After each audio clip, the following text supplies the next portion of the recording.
Story 1. Thomas Midgley Jr. played a major role in the development of tetraethyl lead, an additive for gasoline that went into mass production throughout the 1920s. The use of tetraethyl lead increased blood lead levels in developing children, causing numerous problems, including cognitive deficits and impaired physical growth. Studies also found that rising blood lead levels correlated with increased adolescent violence in multiple countries. Midgley is also credited with the discovery of chlorofluorocarbons, specifically Freon, which had a drastic impact on the ozone layer. As of October 2020, the ozone hole above Antarctica measured approximately 23 million square kilometers, or 8.9 million square miles. Although these two inventions may seem less significant compared to other actions by individuals, their widespread impacts are still being felt today.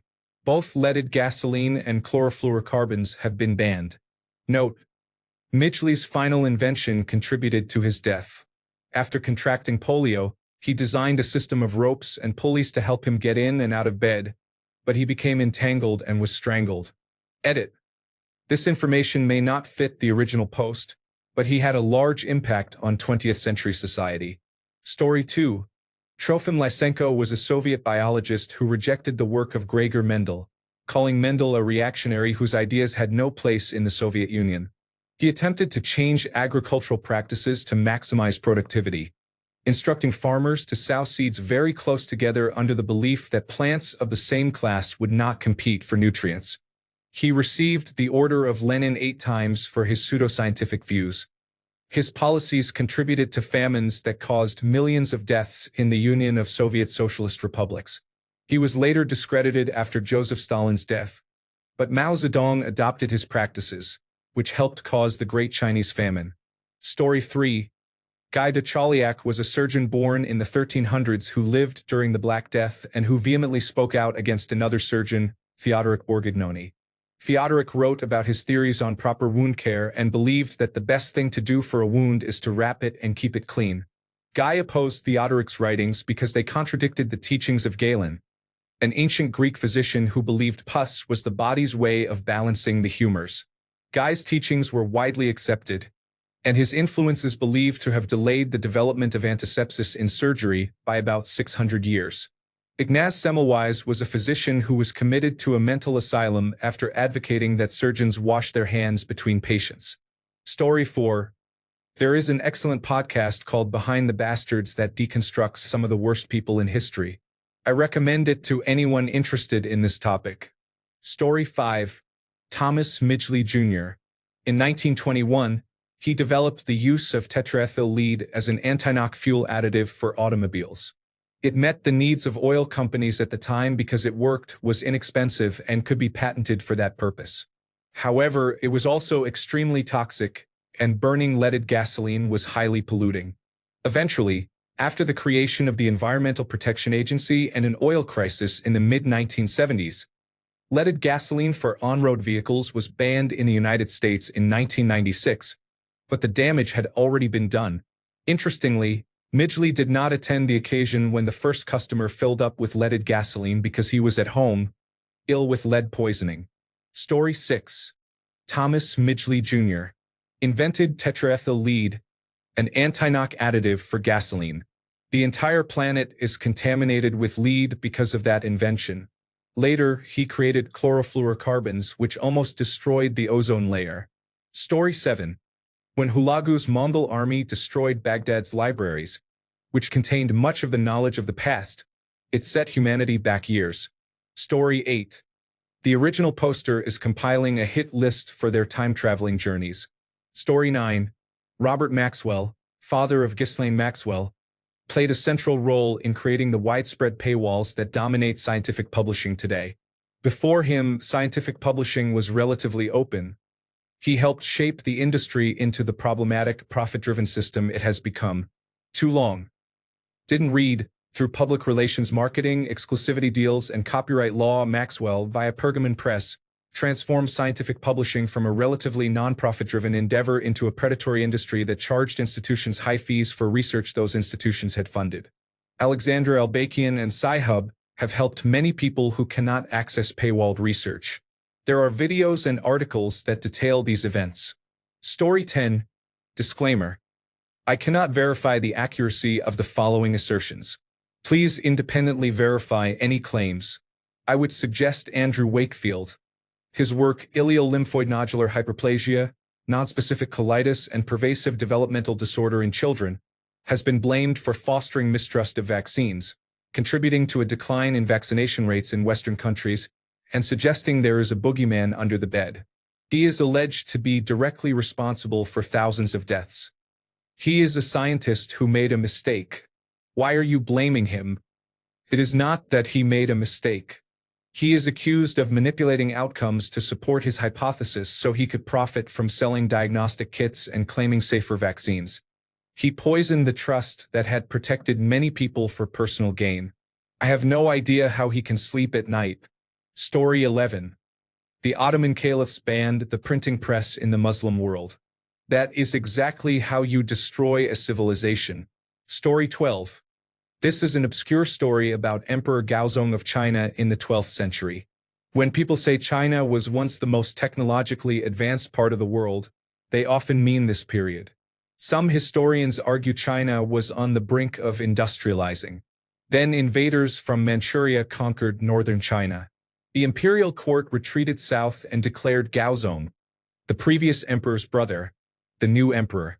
China's top general, Yu Fei, who according to some records had the word patriotism tattooed on his back, though that may be a later embellishment, rallied his army and defeated the northern invaders. He was ready to chase them out, but Gaozong ordered him to stand down because the emperor preferred to negotiate. Those negotiations ended up ceding the northern half of China. A few years later, the invaders returned. Yu Fei defeated them again and pushed all the way to the old capital, Kaifeng. Then he received orders to retreat. He wrote that he had the enemy on the ropes and could reconquer northern China within a month. The emperor insisted on an immediate withdrawal. Yu Fei delayed just long enough to evacuate the city, citing logistical issues, and then retreated. Why was Gaozong so reluctant to press the advantage? The former emperor was still alive in captivity, and the ruler of the northern state liked to display and mock him. If Yu Fei reconquered the north, he might free the rightful emperor and end Gaozong's reign. Gaozong therefore worked to undermine the war effort. Gaozong interpreted Yu Fei's delay as potential insubordination. As soon as Yu Fei returned, he was arrested and executed on flimsy charges of treason. The real political problem, almost winning a war the court did not want to win, was too awkward to state openly, so Gaozong blamed an advisor and placated the public by executing him. How did this affect long-term history?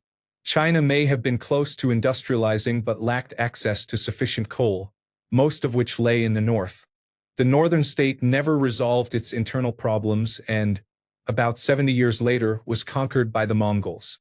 The Mongols recruited disaffected Chinese siege engineers, overcoming their main weakness, taking fortified cities, and went on to conquer vast territories. Had China been united and well defended at the time, the Mongols might not have succeeded. Because of the actions of one ruler, the Mongol conquests accelerated and, by some accounts, the Industrial Revolution may have been delayed by roughly 500 years. Story 13. Sheikh al-Islam. I first learned about him when I heard someone on television say that he had set the Islamic world back by centuries. In 1515, during the Ottoman Empire, he, described as a learned scholar of the state, issued a decree that forbade the use of printing presses and made their use punishable by death. Story 14. The Yongle Emperor of the Ming Dynasty in China ordered the fleet of Zhang He, the greatest trading and exploration fleet of the time, to be burned during his reign in the early 1400s. This began an era of isolation for China, which ultimately led to the collapse of Imperial China and indirectly to the rise of the People's Republic of China. Additionally, global wealth decreased as a result of reduced trade with China. If China had continued exploring, it is possible that they, rather than Europeans, would have colonized North America instead of only possibly visiting it and not publicizing those voyages. This may not be a major alteration of human progress, but it is one of those events that set the world in a clearly different direction. I did not say the Chinese did discover America, only that they might have. Some scholars have theorized this in China had the necessary technology. Indigenous peoples of the Arctic and Siberia crossed the Bering Sea in skin boats for thousands of years, so Chinese vessels could possibly have done the same if they traveled that far. I am not an expert on that theory. Much of my comment came from casual online searches and interest in plausible hidden history scenarios. Story 15. Andrew Wakefield nearly single-handedly created the anti-vaccine movement with false and erroneous studies linking vaccines to autism. Story 16. Thomas Midgley Jr. caused more environmental damage to the Earth than anyone else in history. He developed leaded gasoline and chlorofluorocarbons. Story 17. Bakhtiyar Khilji. In the 12th century, there was the world's largest university in India, Nalanda, where scholars from around the world studied. Turks led by Khilji invaded India. They killed almost all the intellectuals, destroyed the university, and burned the library, which continued to burn for 3 months. This was, in my opinion, one of the greatest losses to humankind. Story 18. Sir Mark Sykes. He was the British negotiator in the Sykes-Picot Agreement. A century ago, the Middle East included some states and many tribal areas. The population was divided by language, culture, and religion. France and Britain sought to carve the region into more governable territories, but they drew boundaries that ignored religious and tribal divisions. This decision became a major cause of conflict in the Middle East. Combining opposing or rival groups into single states contributed to repeated violence. Extremist groups have used the agreement as a reason to resent Western powers. Sykes himself later said the agreement's wording should have been changed to allow those countries greater autonomy. He appeared to want to help these regions, but his errors contributed to many of the Middle East's ongoing problems. Sykes did not create the modern Middle East, but he played a significant role in shaping the circumstances in which its current problems developed. Imagine the advancement, education, and collaboration that might have occurred if the Middle East had been allowed to flourish without external interference and resentment. Story 19. Many people do not seem to understand the question. It is not about who committed bad acts or whom I hate more. It is about who has hindered the progress of humanity the most. Story 20. Edward Bernays created modern-day public relations, which set the blueprint for how to control the masses through deception. Story 21. Because of the butterfly effect, if UG had not hit Bog with that rock in 200,000 before Christ, we would be a galaxy-spanning utopian civilization by now. Story 22. There are two kinds of answers. Those that are serious and directly answer the question, and those that mention a contemporary person the responder dislikes. Story 23. Thomas Midgley Jr. Almost everything he invented has seriously harmed humanity. With his inventions, Thomas Midgley Jr. contributed to the poisoning of 3 generations of children, increased the risk of skin cancer and other skin problems related to exposure to ultraviolet rays, and contributed greatly to global warming. Story 24. Whoever gave the order to burn the Library of Alexandria. Story 25. Bakhtiyar Khilji was a conqueror who destroyed Nalanda University, one of the oldest and most remarkable centers of learning in ancient India. The library burned for 6 months. Imagine the amount of knowledge those books contained and the impact they could have had on the modern world. Story 26. That monk who glued together pages of geometry and algebra and wrote prayers on them instead set the world of mathematics back about 300 to 400 years. A Greek monastery held the papers for a while. They were later overwritten with prayers, though not completely. This is known as the Archimedes palimpsest. Story 27. Genghis Khan. While he personally did not impede human progress, his reign began an era of Mongol expansion and devastation. His successors destroyed the House of Wisdom in Baghdad, helping end the Islamic Golden Age, and they destroyed many cities and caused numerous deaths. The expansion of the Mongol Empire also opened trade routes between Europe and Asia, which contributed to the transmission of the Black Death to Europe in the 14th century. Story 28. The Exxon scientists who first learned of man-made climate change in the late 1970s chose to cover it up. Story 29. Up there would be Diego de Landa, who burned all of the Maya books in the name of Christianity on July 12, 1561. Story 30. Nasir, the copper merchant. Our first written texts could have been amazing accounts of how life was at the time. Instead, They are just people giving bad reviews on Bronze Age Amazon. Story 31. Thomas Midgley Jr. single-handedly reduced the intelligence quotient across the United States through airborne lead poisoning caused by his invention of leaded gasoline. When informed it was dangerous, he launched a campaign to insist it was safe. He is responsible for 7 million tons of lead released into the atmosphere between 1922 and 2000, when leaded gasoline was finally banned worldwide. Not satisfied with degrading air quality, he later invented Freon, which contributed to depletion of the ozone layer about 40 years later. Truly, his impact on human lungs and quality of life is unmatched. Story 32. Edward Bernays. I sometimes think about going back in time to kill someone. Everyone says Hitler, but he was a loud anomaly destined to overreach and be snuffed out. Bernays, on the other hand, invented the modern propaganda state using the concept of public relations.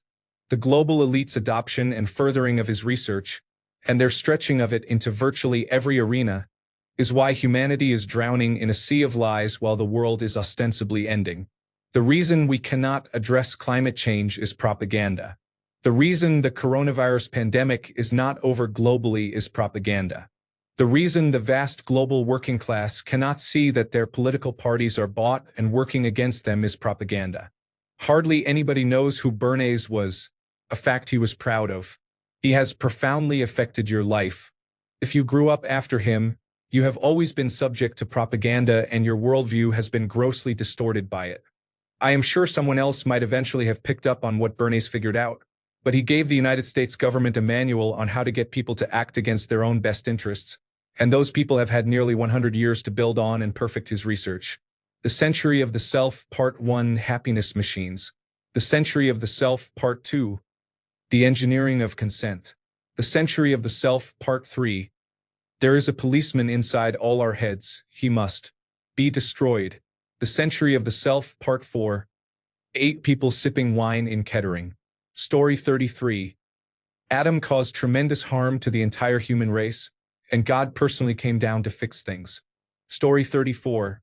Whoever seized all of Nikola Tesla's chests and papers after he died. Story 35. Rob, long, piquant, observation, gold, normal, innocent, edge, unpack, exultant. Story 36. Andrew Wakefield started the myth that vaccines cause autism. I personally blame him for much of modern anti-vaccine activism. Story 37. A man went to a very long canal and launched a raft into it. He recorded that, no matter how far it went, he could still see it with the proper equipment. He concluded that this meant the earth must be flat. People believed him. Thanks a bunch for sticking around till the end of the video. Remember to subscribe, and until next time, stay awesome and goodbye.